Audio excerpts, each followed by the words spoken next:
କେବେ କମିବ ନିରୀହ ପକ୍ଷୀଙ୍କ ଶିକାର? ଦିନକୁ ଦିନ ବଢ଼ିବାରେ ଲାଗିଛି ଚିଲିକା ବନାଞ୍ଚଳରେ ଅବାଧ ପକ୍ଷୀ ଶିକାରର ମାତ୍ରା। ଏହା ପ୍ରଶାସନର ଦୁର୍ବଳତା ନା ସାଧାରଣରେ ସଚେତନତାର ଅଭାବ ପ୍ରଶ୍ନବାଚୀ ସୃଷ୍ଟି କରୁଥିଲା ବେଳେ ନିରୀହ ପକ୍ଷୀ ଶିକାରରେ ରୋକ ଲାଗିପାରୁନାହିଁ। ତେବେ ଏହି ପରିପ୍ରେକ୍ଷୀରେ ଆଜି ଟାଙ୍ଗୀ ବନ୍ୟାଞ୍ଚଳ ବନ୍ୟପ୍ରାଣୀ ବିଭାଗ 4ଟି ମୃତ ବିଦେଶୀ ପକ୍ଷୀ ଜବତ କରିବା ସହ ଜଣେ ଶିକାରୀକୁ ଗିରଫ କରିଛି।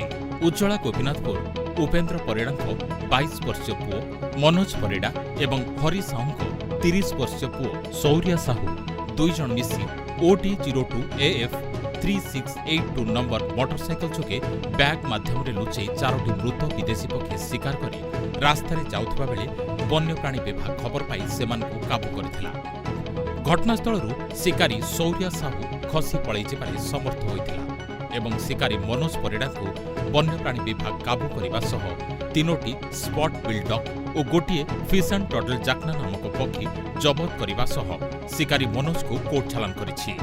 ଖୋର୍ଦ୍ଧା ଟାଙ୍ଗୀରୁ ସୂର୍ଯ୍ୟକାନ୍ତ ସାହୁଙ୍କ ରିପୋର୍ଟ, ସ୍ୱସ୍ତିକ ନ୍ୟୁଜ୍।